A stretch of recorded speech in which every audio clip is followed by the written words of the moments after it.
მოგესალმებით, მეგობრებო. დღეს მინდა შემოგთავაზოთ ესეთი საკითხი, რა არის ცხოვრებისეული ეროტიზმი, ასე წახიან ამას. რას ეწოდება ეროტიზმი საერთოდ რას წარმოადგენს და მეორე მხრივ რა კავშირი აქვს ამ ყველაფერს სასარგებლო იდიოტიზმთან და იმ საკითხებთან, რომლებიც დღესდღეობით აქტუალურია ჩვენს საზოგადოებაში. მოგეხსენებათ სიყვარულის და სილამაზის ქალღმერთი, რომელსაც ძველ ლიბერძნები უწოდებდნენ აფროდიტეს, ხოლო ძველ რომაულ მითოლოგიაში ცნობილია ვენერას სახელწოდებით, როგორც ვენერა და მეორე მხრივ ომის და ნგრევისა და ომის ქაოსის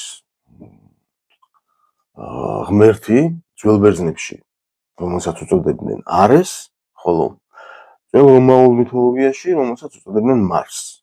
შეხვდნენ ერთმანეთს და შეუღლნენ და მათ ეყოლათ შვილი, რომელსაც დაარქვეს სახელად ეროსი. ეროსს მშობლებისგან საჩუქრად ხვდა შვილდი და ისრებით სავსე ორი კაპარკი, რომლებშიც ერთში ელაგა ეწყო ვერცხლის ისრები და მეორეში ოქროს ისრები.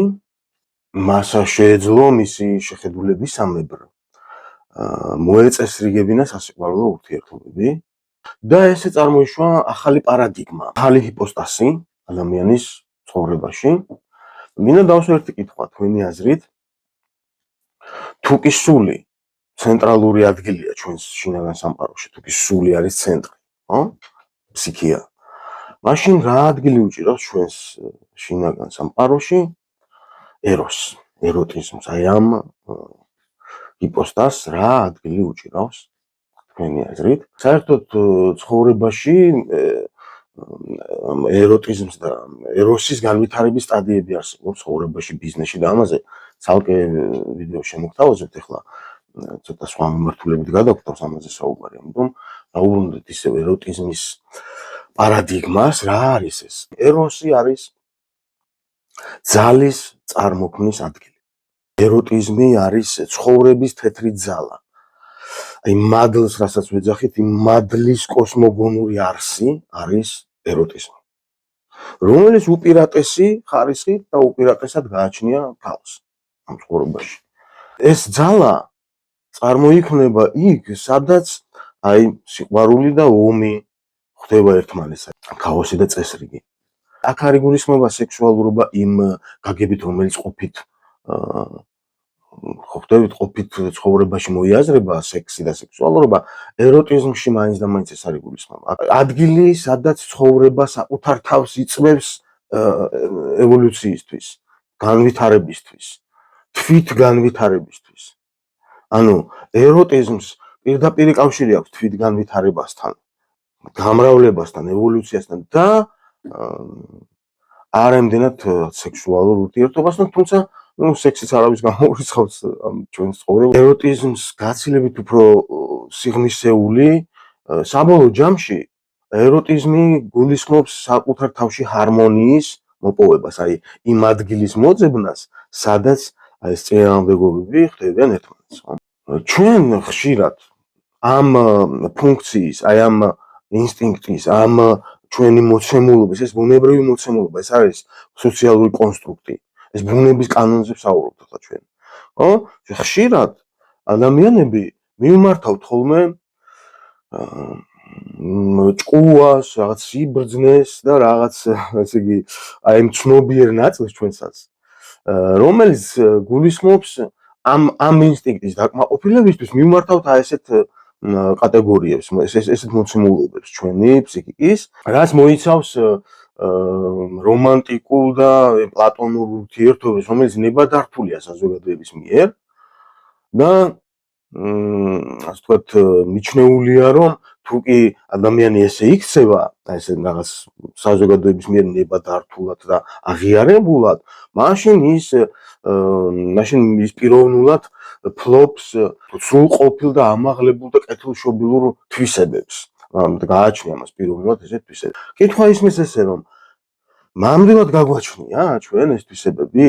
ნამდვილად ვფლობთ ამ თვისებებს თუ ეს თუ რაღაც როლს თამაშობთ, რომელსაც მოყვება ეს თვისებები, რომელზეც ახლა საუბრობთ. რომანტიკულ პლატონური ურთიერთობების რაღაც აი ეს ქორწინება და ასე შემდეგ, ანუ ის ნებადართული კონტექსტი, საზოგადოების მიერ ნებადართული, რომელიც თან ამ ეროტიზმის პარადიგმის განხორციელებას გულისხმობს, თან კიდევ გულისხმობს იმას, რომ აი ამის განმახორციელებელი ესეთი ფორმით განმახორციელებელი სუბიექტები ფლობენ აი იმ უმაღლეს რაღაც თვისებებს, ხო? ნამდვილად ფლობთ პიროვნულად, შინაგანად ამ თვისებებს თუ უბრალოდ რაღაც როლია, რომელსაც მოყვება ესეთი თვისებები, ანუ გულისხმობს ეს როლი ესეთი თვისებები. საერთოდ ცხოვრება ვითარდება არჩევანის რიგითობით, რიგში. ანუ ჯერ ერთი არჩევანია, შემდეგ მეორე, შემდეგ მესამე, მეოთხე და აი ესე ვითარდება ჩვენი ცხოვრება. თუმცა პიროვნება არ ვითარდება ჩვეულებრივი გადაწყვეტილებებით და არჩევანით. ანუ მე ჩაის დავლევ დილით თუ ყავას, ამით ჩემი პიროვნება არ მდიდრდება, ხო? თუმცა ცხოვრება ესე ვითარდება, ხო? პიროვნება იზრდება და ვითარდება იმ გადაწყვეტილებებით, იმ არჩევანით, რომელიც გამამდიდრებელია და ამას განაპირობებს ანუ აი ამ გამამდიდრებელ არჩევანს, აი ამ თვისებას, ხარისხს განაპირობებს პიროვნების ადამიანის სუბიექტის თავისუფლება, თავისუფლების ხარისხი. რამდენად თავისუფალია მის გადაწყვეტილებებში, მის არჩევანში ადამიანი, სუბიექტი, პიროვნება. თავისუფლება პირველ რიგში გულისხმობს პასუხისმგებლობას. შეიძლება სხვადასხვა კონტექსტში, სხვადასხვა სიტუაციაში, სხვადასხვა ქვეყანაში, რაღაც სხვადასხვა მოცემულობაში, სხვადასხვა მოქმედებას გულისხმობს თავისუფლება. ხო? ზოგჯერ წასვლა არის თავისუფლება და ზოგჯერ კიდე მისვლა. მაგრამ ყველა შემთხვევაში პირველ რიგში ეს არის პასუხისმგებლობა. რას გულისხმობს პასუხისმგებლობა? რას ნიშნავს? მოდით ეს დავინახოთ ახლა. პასუხისმგებლობა ნიშნავს კონტექსტის მთავარი მოთხოვნის სრულ დაკმაყოფილებას. პასუხისმგებლობა ნიშნავს იმას, რომ შენ უნდა იყო გეშტალტის განხორციელება, ხორცშესხმული გეშტალტი უნდა იყო ენტროპიული პრინციპის მიხედვით. ანუ ენტროპია და სინტროპია ერთდროულად სადაც არსებობს. თანაარსებობს ენტროპია და სინტროპია, ქაოსი და წესრიგი, სიყვარული და ომი. გეშტალტი ასევე სოციალურ-პოლიტიკური ტერმინიც არის, რომელიც აი მთლიანობას, მის სინონიმებია მთლიანობა, ტოტალობა, ტოტალური მდგომარეობა, მაგრამ ნაწილებისგან შედგება და გეშტალტს აქვს ის თვისება მოგეხსენებათ, რომელიც არც ერთ მის ცალკე აღებულ ნაწილს არ გააჩნია. ანუ მისი იდენტური, ანუ ერთნაირი ნაწილებისგან შედგება, მაგრამ ცალკე აღებულ არც ერთ ნაწილს არ გააჩნია გეშტალტისთვის, აი მთლიანობისთვის დამახასიათებელი თვისება. მაგალითად, ხალხს და მამაკაცს და ქალს შორის ურთიერთობები რომ ავიღოთ, ხო? ეს გულისხმობს იმას, რომ ბოლომდე უნდა შეიცნონ ერთმანეთი და ბოლომდე გაითავისონ. სხვა წინააღმდეგ შემთხვევაში არ შეიძლება სრულყოფილ და ჰარმონიულ ურთიერთობებზე გქონდეთ პრეტენზია ერთმანეთთან. ცხოვრებამ უნდა გაატაროს ადამიანი მისი მგრძნობელობის სიმწიფეში ბოლომდე, აი იმ სისავსეში, სიმწიფეში ბოლომდე უნდა გაატაროს. წინააღმდეგ შემთხვევაში არ დგება ის, რასაც ვეძახით ჩვენ იმ ჰარმონიას, აი იმ თეთრ ძალას, აი იმ მადლს, აი მადლმოსილ მდგომარეობას, ხო? სადაც აი ეს ეროსის პარადიგმა იწყება. ეროსი ნიშნავს ძალის წარმოქმნის ადგილს. ის უბრალოდ იგივე არის სოციალური კონტექსტიც. ახლა ამ ბოლო დროს ხდება ხოლმე ვიდეო შემხვდა, სადაც ერთი ადამიანი აღნიშნავს, რომ აი არ უნდა იყოს სასარგებლო იდიოტიო და მეო რომ არ ვიყო სასარგებლო იდიოტიო, ეს ხომ ისე სალანძღავი სიტყვა არ არის ეს ესეთი კატეგორია, ესეთი შეფასება არსებობს, ესეთი ესეთი მდგომარეობა არსებობს ადამიანის უბრალოდ. ზოგისთვის ცუდია, ზოგისთვის კარგია, ზოგმა სულ არ იცის ეს რას ნიშნავს, მაგრამ არც ერთ შემთხვევაში სიგარეტის ნამწვავების აღება არ არის კავშირში სასარგებლო იდიოტად არ ყოფნასთან. სოციალურ კონტექსტში შესაძლებელია ეს რომელიღაცა აი ამ გეშტალტის რომელიღაც ნაწილს აღწერს აი ის რომ ჩვენ რაღაც ეკოლოგია და სისუფთავე დაიცვა, მაგრამ ამის შედარება სასარგებლო იდიოტიზმთან იგივეა რომ ნამდვილ სექს მასტურბაციაში ადარო და გააიგივო ერთმანეთთან. ის გეშტალტი რაც შეიძლება დაუპირისპიროთ სასარგებლო იდიოტიზმს. ამიტომ ესეც სალსახად არ არის, ეს არ ნიშნავს ამას. ადამიანებო, საჭიროა იცოდნენ ადამიანებმა და რატომ? იცით? იმიტომ კი არა რომ მე ახლა რაღაც სოციალურ კონსტრუქციებს ვაგებ და ჩვენ შეფასებებზია. იმიტომ რომ საბოლოო ჯამში მე ვიღებთ ჩვენ დაუკმაყოფილებელ ადამიანებს, დაუკმაყოფილებელ ნებისმიერ სფერო აიღეთ. ახლა მე რომელ სფეროშიც მოვაწევ, მაგალითად, ჩვენ შედეგად ვიღებთ მე ისეთ ფსიქოლოგებს, რომლებიც ერთის მხრივ ადამიანებს ეუბნებიან რომ არასოდეს არ აღელდეთ, არასოდეს არ გაბრაზდეთ, არასოდეს რაღაცა არ გააკეთოთ, ანუ არასოდეს თუ არასოდეს გინახავთ რეალურ ცხოვრებაში ადამიანი, თუ ფლეგმა არ არის, ფლეგმატიკი თუ არ არის და რაღაც პრობლემა თუ არ აქვს ფსიქოლოგიური, როგორ შეიძლება ადამიანი რაღაცაზე მაინც არ აღელდეს, ხო? რაღაც ემოციურობა არ გააჩნდეს, ხო? და მეორეს მხრივ იგივე ფსიქოლოგი გამოვა მე და რაღაც კარგ კომუნიკაციაზე გვესაუბრება, ან და გვესაუბრება ფსიქოსომატიკაზე. ერთის მხრივ ადამიანებს ეუბნებიან რომ არ იყო ის რაც ხარ, მეორეს მხრივ ეუბნებიან რომ შენ თუ არ იქნები ის რაც ხარ, ფსიქოსომატიკა დაგემართება. ანუ ხვდებით, სისავსე არ არის. ვერ აკმაყოფილებს, იმიტომ რომ რომელიღაცა ნაწილი აი ამ გეშტალტის, რომელიც მან უნდა დააკმაყოფილოს სოციალურ კონტექსტში, არ აკმაყოფილებს. შესაბამისად ხდება აი სიყალბე რა არის? სიყალბე არის, როდესაც რაღაც აკლია, ხო? ფორმა არ შეესაბამება შინაარსს, ხო? ანუ შინაარსს აკლია რაღაცა და ეს განა ვიღაცის ბრალია. ეს იმის ბრალია, რომ თვითონ არ იკმაყოფილებს იმ გეშტალტს არ ახორციელებს თვითონ. თვითონვე არ აკეთებს ადამიანი და ამას ვერ ხვდება რატო ემართება მერე. და შესაბამისად იწყებენ ადამიანები დაკნინებას გარემოსი. ან და ისეთი ფსიქოლოგები ხდებიან, რომლებსაც მაგალითად ჭკვიანი ადამიანების ეშინიათ, ერიდებიან. ანუ თუ შენ ფსიქოლოგი ხო ტექნიკოსია. ეს არის ტექნიკა, ხო? კონტაქტის, ხო? ეს არის სხვადასხვა ტიპის ტექნიკა. შენ თუ ფსიქოლოგი ხარ კარგი და ტექნიკოსი ხარ, რა მნიშვნელობა აქვს შენ წინაშე ჭკვიანია ადამიანი? თუ შტერია, თუ აგრესიულია, თუ ნაკლებად აგრესიულია, თუ შენ თუ კარგი ფსიქოლოგი ხარ, ამას არ მნიშვნელობა აქვს, მაგრამ რაღაცაცაც საკუთარ თავში არ იკმაყოფილებს ეს ადამიანი, აი ამ კონტექსტის მთავარ მოთხოვნას. აი მთავარ მოთხოვნაში რა გეშტალტიც იგულისხმება, რომელიღაცა ნაწილს არ იკმაყოფილებს და შესაბამისად მას რაღაც გარეთ არ უნდა დაინახოს. ჭკვიანი ხალხი არ აინტერესებს რა, ვერ იგებს და არც უნდა რომ გაიგოს. მას განდევნილი აქვს საკუთარ თავში. ხო? ვერ იკმაყოფილებს რაღაცას ადამიანი. შესაბამისად აქვს მას არასრულფასოვნების განცდა, იმ სასარგებლო იდიოტის განცდა აქვს და მუდმივად ექნება, ვიდრე არ დააკმაყოფილებს ამას. ან და მაგალითად, ესე ფსიქოლოგს ვიღებთ, ვთქვათ რომ კარგია ინტუიცია, მაგრამ ცოდნა უფრო ძლიერი ინსტრუმენტია. ნახეთ. ინტუიცია არის ჩვენი სულის თვისება, უნარია. ინტუიციის გარეშე ჩვენი სული ენაა ჩვენთან სასაუბრო. ინტუიცია არის ჩვენი სულის ენა.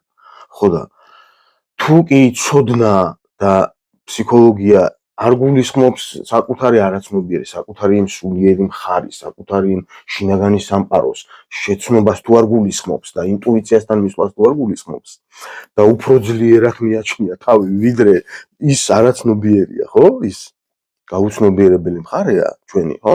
იმის შესწავლას თუ არ გულისხმობს, ანუ ადამიანის შეცნობას თუ არ გულისხმობს, ხო? მაშინ რა აზრი აქვს ეს ცოდნას? საერთოდ. პირიქით არის, კორექტულობაც ირღვევა უკვე, პირიქით არის. რომ ცოდნა ინსტრუმენტია საიმისოდ, რომ ინტუიციამდე და სულამდე მივიდეს და საკუთარი თავი შეისმოს ადამიანს.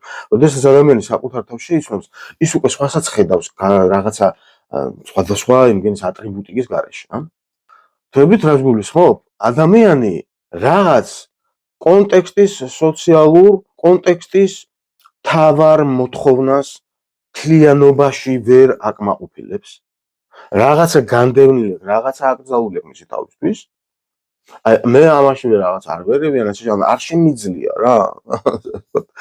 და შესაბამისად ეს არასრულფასოვნება ყველაფერში აისახება. როდესაც ქალს და მამაკაცს შორის წარმოიქმნება მიზიდულობა რაღაც. იქნება სექსუალური და არ ვქოთ ამას. ანუ ეროტიზმის განცდა წარმოიქმნება. ხო? არ შეიძლება რომელიმე მეს უარყოს. არ შეიძლება. როდესაც ესეთი გზნობა წარმოიქმნება, ეს იმას ნიშნავს, რომ ცხოვრება იხმობს საკუთარ თავს ევოლუციისთვის, ახალი განვითარებისთვის, ახალი საფეხურისთვის. ცხოვრებას ისევ უყვარს საკუთარი თავი ამ ორი ადამიანის გატარებით. ეს ამას ნიშნავს. ხო? არ შეიძლება მის უარყოფა. და აქ არ იგულისხმება მაინც და მაინც. აქ თავარი არ არის ის, რომ ესე იგი ვიღაც ადამიანი ერთი ადამიანი მეორესთან ინტიმურ კავშირს ამყარებს თუ არა. აქ თავარია ადამიანმა შეიგრძნოს ეს მომენტი, ეს გრძნობელობა თლიანი სიმწიფით გაიგოს რა არის, გაიაროს მასში თავიდან ბოლომდე და გაანალიზოს ეს საკუთარ თავში. გაწიროს, მიეცეს ეროს თავიდან ბოლომდე მიეცეს ამას. ანუ გარდაიცვალოს, მოკვდეს იმისთვის, რომ სიცოცხლე არსებობდეს. აი ეს არის ეროტიზმი მის სიღრმეში. მის ფართო გაგებით ამას გულისხმობს ეროსი. რომ ადამიანმა გაიაზროს ეს ბუნებაა ესეთი ხალხო. რამდენადაც უარყოფს რაღაც ნაწილს, ის იმდენად იძახის, იმდენად ყვირის, იმდენად გიხმობს და უარყოფილი იწყებს დამოუკიდებლად მოქმედებას. და ეს მოქმედება მიმართულია აი ამ თლიანობის, აი ამ ტოტალურობის დარღვევისკენ. აქ წარმოიქმნება ის დეფიციტი, რომელსაც რავი ბოროტებას ეძახენ, თუ არ არსებობს ბოროტება, როგორ არ არსებობს? დეფიციტი დაარქვეს ახლა. ანუ ახლა არ დაარქვეს ეს თითქმიანი ფილოსოფია, მაგრამ ჩვენ დეფიციტს დავარქმევთ თუ უყმარისობას თუ ნაკლს თუ რავი ბოროტებას რაც გინდა დაარქვეს. აი ეს არაშესრულება აი ამ გეშტალტის, ხო? აი ამ თლიანობის არაშესრულება იწვევს იმას, რომ აი ეს ნაწილი განდევნილი იწყებს დამოუკიდებლად გაუცნობიერებლად მოქმედებას და ეს მოქმედება მიმართულია ამ თლიანობის დარღვევისკენ. ჩვენი სუბიექტური მე, ჩვენი მე ფსიქოლოგიური სხვა ველებს აწესებს მოქმედებისთვის და ჩვენი არაცნობიერი სულ სხვა მოქმედებას ითხოვს ჩვენსგან. ამიტომაც ადამიანები, რომლებიც არ აკმაყოფილებენ კონტექსტის თავარ მოთხოვნას თლიანობაში, ყოველთვის იქნებიან არასრულფასოვნების საკუთარი არასრულფასოვნების განცდით. სულ სხვა საკითხია, რამდენად ხედავს ადამიანი რა არის თავარი მოთხოვნა. ეს სულ სხვა საკითხია. და ეს ხედვის სიზუსტე იბადება მოქმედებაში. რამდენადაც ახორციელებს ადამიანი ამ მოქმედებებს, იმდენად უახლოვდება ზუსტად იმ კონტექსტის თავარ მოთხოვნას. ურთიერთობებში, სოციალურ-პოლიტიკურ კონტექსტში, ნებისმიერ საკითხში. ეს ბუნების კანონია. მეგობრებო და არა სოციალური კონსტრუქტი რაღაც. ამიტომაც საჭირო არის, რომ ადამიანმა იმოქმედოს, როდესაც და ინტუიციას შეისწავლოს უნდა. ეს არის ენა, ერთადერთი ენაა ეს. სულს ეს ენა აქვს. ეს შინაგანი მოძრაობას ნიშნავს, შინაგან მოქმედებას ნიშნავს. ექშენი, რაღაც ექშენი არის შინაგანი. ეს არის ინტუიცია. ეს არის ის რაც გაჩვენებს შენ აი მთავარ მოთხოვნას კონტექსტის და ჩვენ თუ არ მოქმედებ, რამდენადაც არ მოქმედებ, იმდენად ის ვეღარ ხედავ, რამდენადაც უარყოფ, რომ აი ხა შენ ეს უნდა გააკეთო რაღაცა, აი იმ კონტექსტის მოთხოვნაში. უნდა შეასრულო, არაკეთებ, რამდენადაც უარყოფ ამას, იმდენად მხედველობაც გიქრება, ვეღარ ხედავ საერთოდ იმ კონტექსტს მე. ამიტომაც ვამბობ ხოლმე, რომ ერთადერთი პარადიგმა, რომელშიც მე ვისურვებდი ცხოვრებას, ეს არის ეროსის პარადიგმა. და თქვენს იგივეს გისურვებთ, მეგობრებო. მადლობა ყურადღებისთვის.